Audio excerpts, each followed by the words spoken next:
And right now, I want to welcome out here a gentleman I have known for quite some time. As a matter of fact, I think many of you wrestling fans throughout the entire area have seen him at ringside, Mr. Jim Cornette. I know that you have been involved around wrestling, but I heard now that you are talking about getting into it a little more deeply in the managerial end of it. Wrestling has been my life. It's been my hobby. I've loved it ever since I was just a real small boy. You know, it's the dream of everybody that likes wrestling to one day be a great wrestler, be the world heavyweight champion or something like that. But for most people, it's an unreachable goal. It's unreachable for me. I only weigh 175 pounds. I don't have the athletic background. And as much as I've loved wrestling, the only way that I'll ever have a chance to be a direct participant in the sport is to be a manager.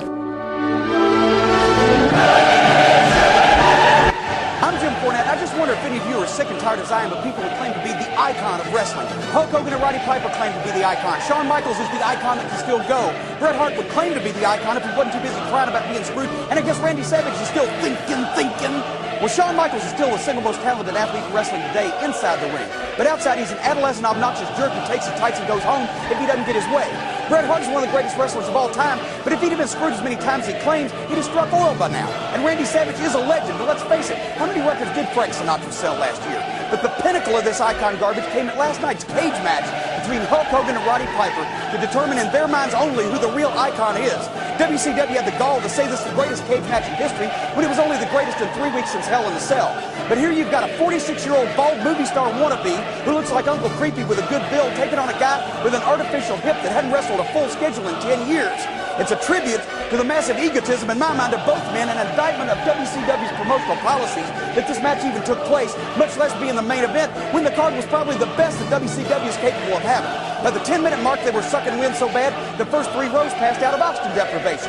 Would have been funny if it wasn't so sad. Well, I'm sick and damn tired of hearing guys claim to be the icon, especially when it usually comes from guys who just didn't know when to quit. Roddy Piper was my idol when I was a teenager. That was 20 years ago. Hulk Hogan during his best years was 50% media creation, and those are long gone. This match was a slap in the face to every wrestler that takes pride in his profession. And in my mind, no one man is bigger than this sport. But if there is an icon, it would be a man who has great ability inside the ring and professionalism and maturity outside of it. Let's leave all the petty backstabbing I make more money than you BS with the hat check girl and concentrate on talent and attitude. The Undertaker, Ric Flair, and Steve Austin have never claimed to be icons, which means they're big candidates to be just that. And on a personal note to Hulk Hogan, you are a household word, but so is garbage. And it stinks when it gets old, too. I'm Jim Cornette, and that's my opinion.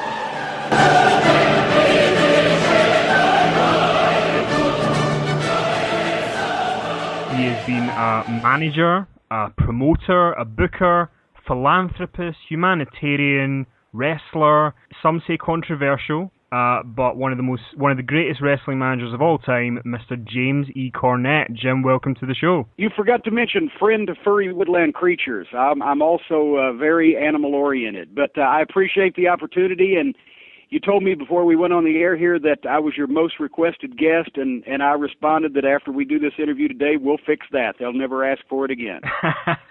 And I guess the question everyone wants to ask, you were with Ring of Honor, you decided to go. What led to you making the decision to leave? Well, you know, the thing is, I support Ring of Honor. I love the Ring of Honor talent. I love the Ring of Honor philosophy. I wanted to desperately to see professional wrestling taken seriously again after it's been parodied for so many years now. You know, I was talking to a friend of mine the other day and realized that there's actually an entire generation of fans that have never actually seen pro wrestling treated in a serious fashion. And unfortunately, now that's part of the problem, is that I think after you hear something for so long. Nevertheless, to answer your question, I had my visions for Ring of Honor, and I'm not even talking about creative or booking or matchmaking or whatever term people want to use for it. I'm just talking about the way that it would be structured, the assets that we had, the things that we could do, and you know, it was just, we could go on for hours, but I didn't think that everybody in the company was pulling the same rope, so to speak. I didn't think that we did ourselves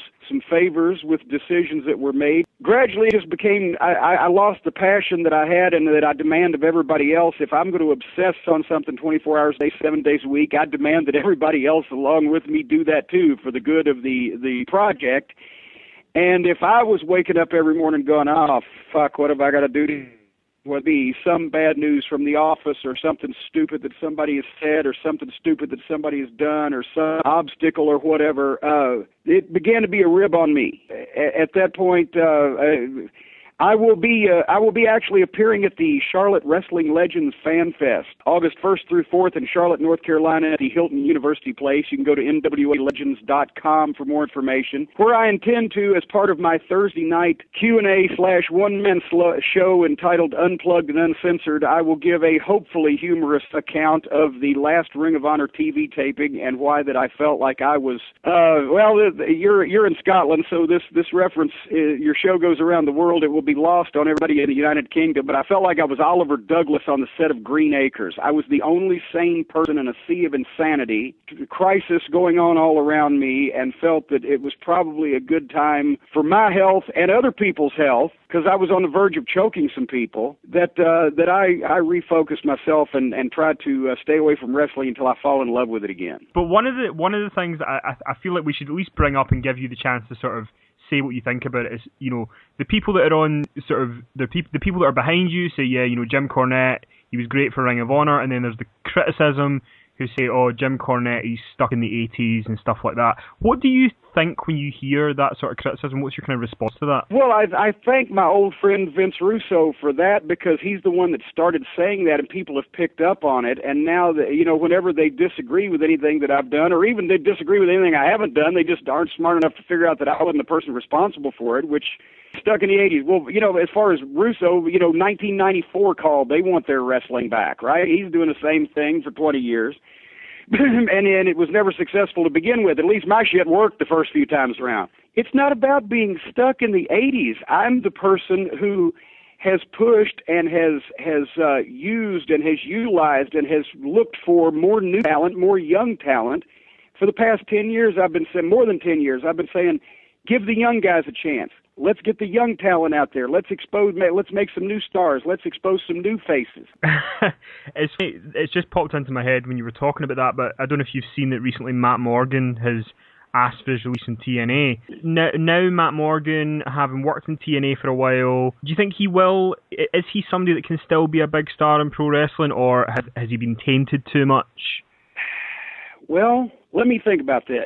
Here's the thing. TNA's viewership, at least in this country, is shrinking. Vince's is too, but it's still miles ahead of TNA. But Vince has more of a reach around the world. And here's the thing. You got a guy, Matt Morgan, and I'm not just saying this because we trained him here in Louisville. He's been a friend of mine. But I called the first time that I saw a kid named Dwayne Johnson. I said, Vince, sign this guy. He's going to be the WWF champion in 5 years. It took him 3. When I saw Batista, I said, he's a limited worker and he has a limited window because he's already old to be starting and he's injury prone, but look at the guy. You can't teach that look. He's going to be a WrestleMania main eventer. I was pretty right on John Cena. I was pretty right on Glenn Jack. I've been right on a lot of people. And with Matt Morgan, I said, here's a guy that's legitimately 7 feet tall.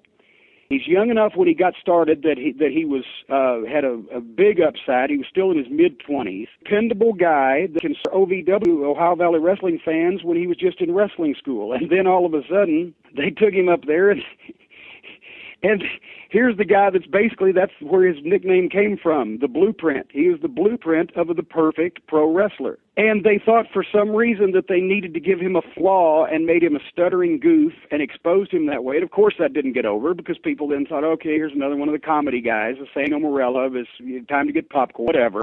And so then he floundered for a while. And then I practically had to literally browbeat and assault TNA executives to get them to give the guy a shot. And because unfortunately, Lou Thez couldn't have got over under Vince Russo's creative leadership. So he was hampered by that. And, the upside is not a lot of people see TNA. The downside is the ones who are convinced that Matt Morgan is what they've seen Matt Morgan be, which is wishy-washy, going back and forth, not utilized properly. His window is closing, but there's still a crack.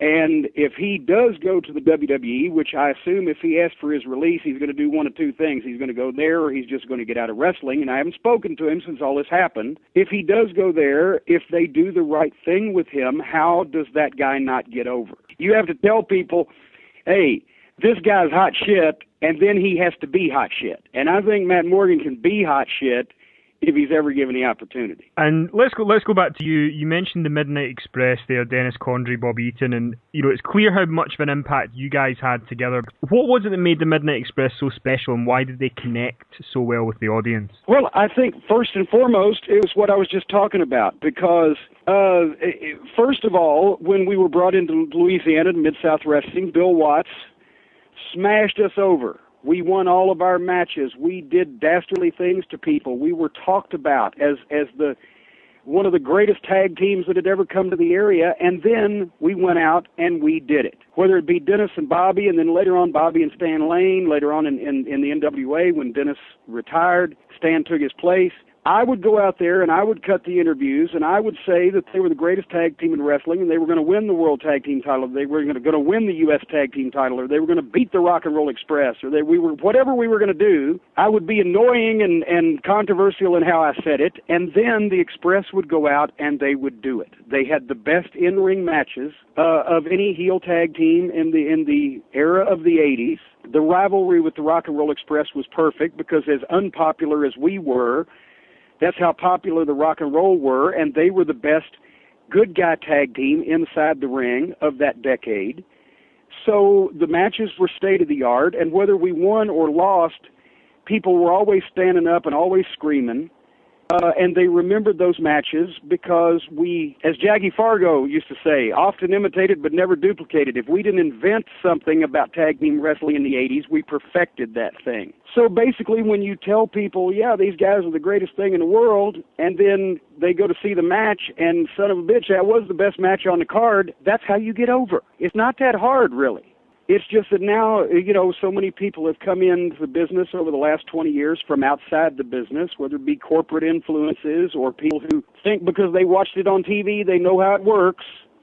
That common sense, basic, simple philosophy has been lost because everybody went, let's swerve them, let's fool them, let's surprise them. I'd be surprised if I walked out on my front porch and saw a pink rhinoceros. I would be very surprised, but I'd also have some questions in my mind. How did it get here? Where'd it come from? What am I going to do about it? They don't answer any of those questions. They just give you the pink rhino and think they've done something good. And also, I guess, for fans over here in the UK, in terms of your managing career, I guess they would probably know you best for your WWF days. With the run with Yokozuna and Vader, Bulldog, Owen Hart, that sort of thing. And I know that in recent years you've been critical of the WWE for various things, but did you enjoy that run as a manager back there for the first couple of years? Well, I did. For the first couple of years, 93, 94, 95, I was part-time. I was only doing pay-per-view and television tapings because I was still running Smoky Mountain Wrestling concurrently at the same time. So that was one reason why my weight ballooned at that point, and also why I was very stressed. And I had a full plate running a territory in Tennessee and going all over the country to WWF tapings.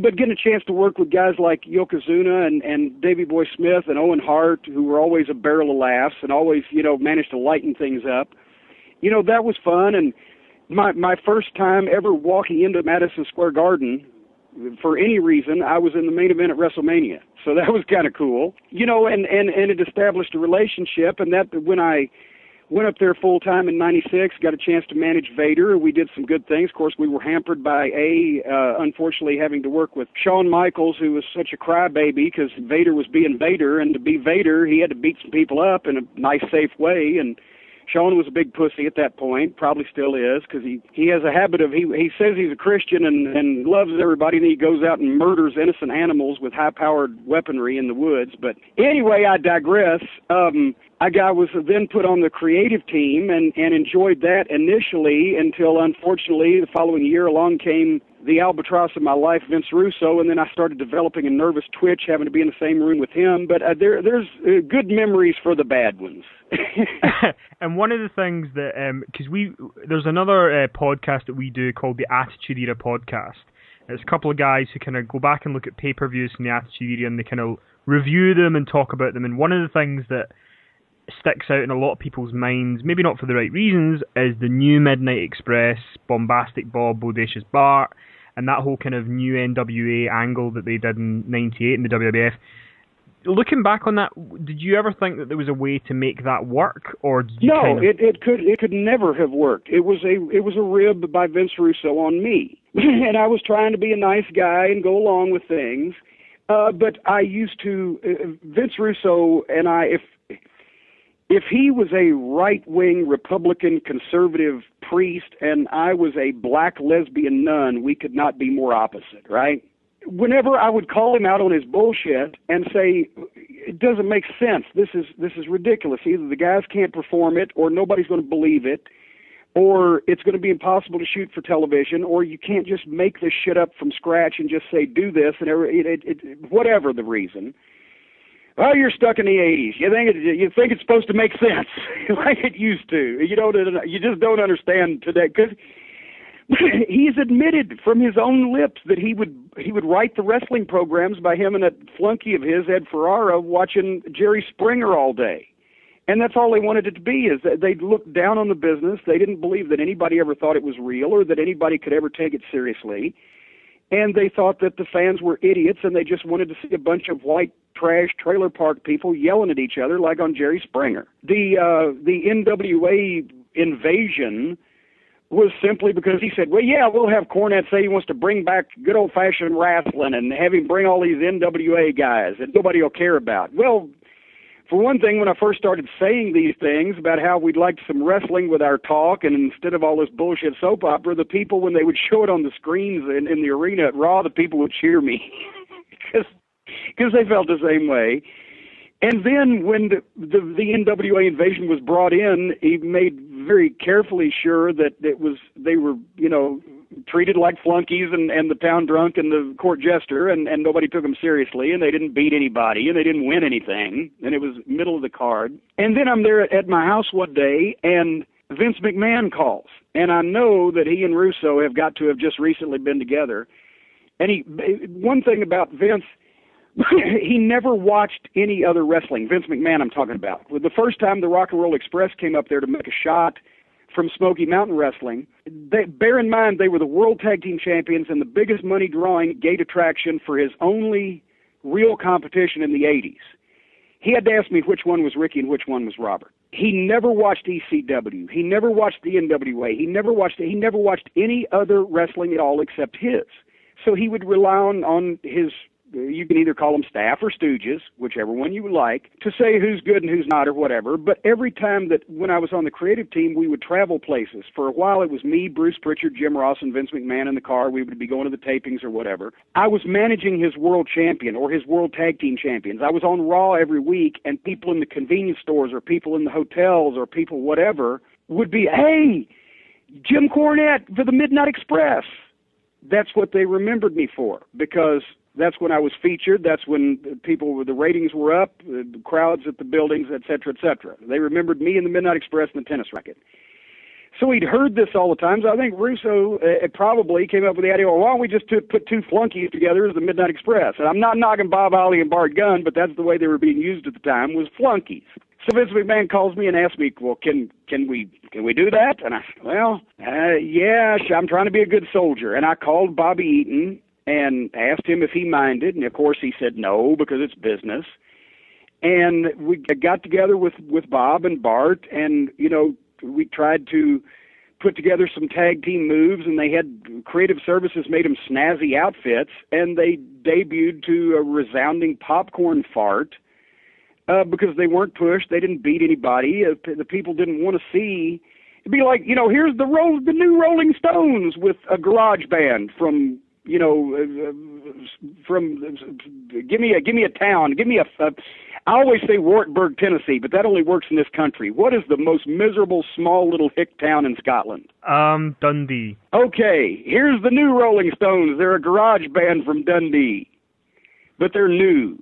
It didn't work. It wasn't going to work. You mentioned something quite interesting a couple of times in the interview so far, is that sometimes people maybe think they know everything by just watching wrestling or reading stuff on the internet.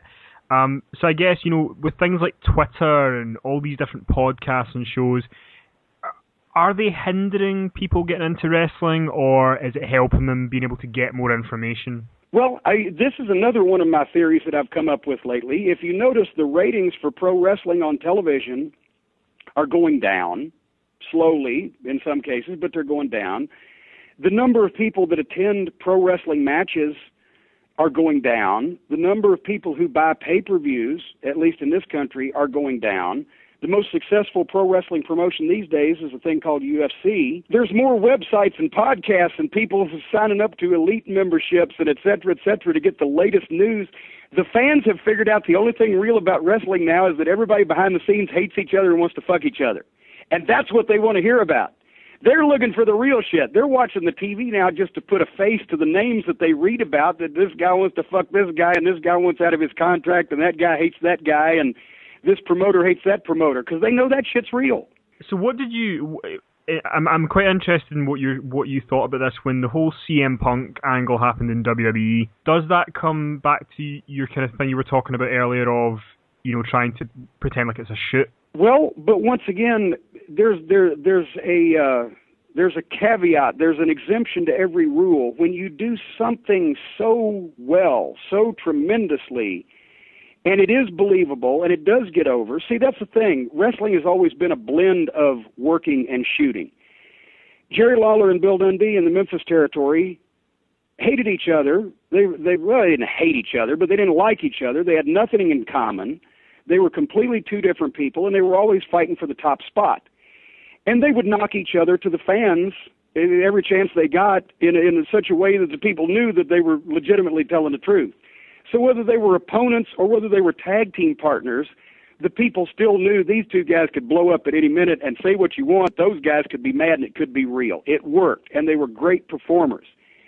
With CM Punk, he went out there and he said a lot of things that a lot of fans knew to be true. But Jerry Jarrett, who you mentioned at the start of the call, who was a master, innovative booker, always said, tell the fans the truth as much as you can and as long as you can, because then when you work them, they will say, well, A was the truth, and B was the truth, and C was the truth, so D must be the truth. Don't give them a bunch of bullshit from day one. Tell them the truth as much as you can. And then when you want to get something over, then you can slide that little white one in there, that little white lie, and boom, and they'll believe it because you haven't bullshitted them so far. So CM Punk in one of the, and I saw it, I've been clean and sober from WWE programming for quite some time now, but I did watch that. It was a tremendous performance. It was a tremendous delivery, and he said things that a lot of people wanted to say. And he made himself in that one night the new Steve Austin, and he did it at a perfect time because his contract was coming up. He didn't really give a shit because he's careful with his money. But at the same time, he knew he could get over doing that, and somehow he manipulated him into letting him do it, and probably took a few liberties once he was out there with a live microphone, and then they had to re-sign him. And as soon as he came out 2 weeks later and they played Cult of Personality by Living Color, because one thing Vince despises is having to pay music rights, I knew that basically he had gotten everything he wanted in his contract. And then he was poised and on the verge of becoming the next Stone Cold Steve Austin, the hottest babyface superstar in pro wrestling. But, of course, once they signed him to a contract, they still had to make the point that we're going to control everybody, and they knocked him back down. But it was great. It was what a wonderful performance. And I guess kind of, because you've mentioned in other interviews that you kind of decided to take a year off from wrestling, that's what you want to do, and that you kind of want to fall back in love with it the way that it is now. So I guess it's a kind of two-parter question. Number one, is there anything that you see yourself doing in wrestling again in the near future? And the second part is, when you were in Ring of Honor, you worked with a lot of guys, and now, even in WWE, there's a lot of kind of Ring of Honor alumni who are becoming top guys there, like Bryan Danielson or Tyler Black. Does it make you kind of happy to see those guys in mainstream wrestling and maybe give you a bit of hope? Well, it makes me happy that those guys, Tyler Black, as soon as I saw him in Ring of Honor, I thought he was a tremendous talent. He's got all the tools and he looks great. He's a great wrestler. He could talk, dedicated. Same thing with Bryan Danielson. It obviously makes me happy to see those guys being successes as opposed to some of the pricks that usually, get the spot. So, couple of questions here from some of our fans, and Ross wants to know what it was like working with Johnny Ace, but I think you could sum that up in like one sentence, I guess.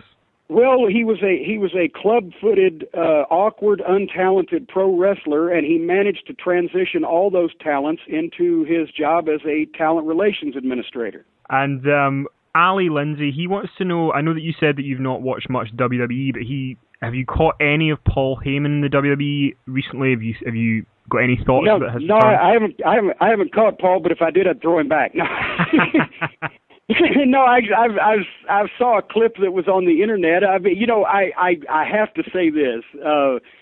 Happy Heyman and I have had our issues, but I've never said and never will say he's not a great promo and a great performer. I very much enjoy watching him be the person that he is, and you can take that for however you want to take it, but he's very good on television and very good at what he does. I had problems with him with his promotional efforts and the style of wrestling that he unfortunately made so popular that now a small but ardent group still continues to want to see people rolling around in barbed each other over the head as hard as they can with chairs. And just the last thing we kind of wanted to ask you was, you've said throughout this interview about how with wrestling today and stuff, you want to push the younger guys and that's what it's all about.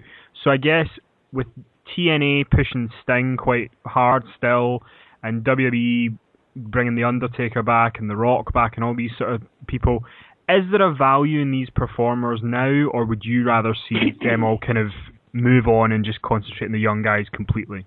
Well, the thing is, at least the WWE knows how to do things right. There is no question that The Rock and Steve Austin are the biggest wrestling stars of the past 30 years, and only Hulk Hogan really has even approached drawing as much money as Rock and Austin, and much to his consternation, that's why I always wanted to have that match with Austin, and Austin is smiling and saying, I ain't going to do it, I don't need to, I beat you, pal. Beat you in terms of the box office and the merchandise, but The Rock comes back a couple of times a year. It creates tremendous excitement. He's a Hollywood star, but he's a high-level wrestler that can perform in the ring and cuts the greatest promos. The only downside is he's so good that he makes all their current talent kind of look bad, but hey, if you're that good, you got to be that good. With The Undertaker, he's a legend. He's an icon. And that's another example of a gimmick that could have been just horse shit. If anybody else but Mark Calloway had been given that thing, it would have been cartoon, and it would have been the shits, and it would have been over quickly, but he made it what it is. He comes back once a year for a big match at WrestleMania. That's fucking great. And, Sting, unfortunately, I think they should pay him the same and use him half as many times because they've made him one of the boys. And you can't be one of the boys at 54 years of age and with what all he's done in the business.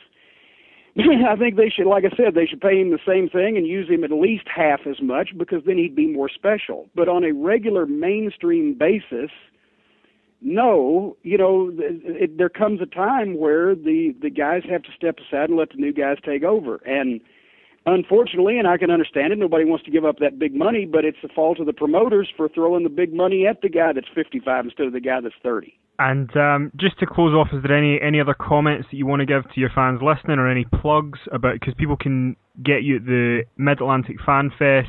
Well, as a matter of fact, I'll do all the plugs. The Mid-Atlantic Wrestling Fan Fest, August 1st through 4th at Charlotte's University Place Hotel in Charlotte, North Carolina. We're going to be inducted in the Hall of Heroes. My Thursday night Q&A one-man show, unplugged and uncensored. Also, Rags, Paper, and Pens, The Merchandising of Memphis Wrestling, the new book by myself and Mark James. JimCornette.com for the Midnight Express scrapbook. MemphisWrestlingHistory.com for everything related to Mark James's great publications. And also, I will be doing yard work in my yard. Of course, and I'm guessing that with your aversion to planes that we might not see you in the UK anytime soon. Well, you never know. I've actually had somebody just recently discussing the idea of getting me and my lovely wife a cruise just to come over and do some one-man shows. So you never know what might happen. There you go. Well, Jim, it's been an absolute pleasure. Thank you for taking the time to speak to us. I hope you've enjoyed it. I have very much. I came in with low expectations, and you have met them. Fantastic. Jim, thank you so much. And hopefully we can have you on again sometime. Thank you, Kenny. I appreciate you having me. I've enjoyed being had.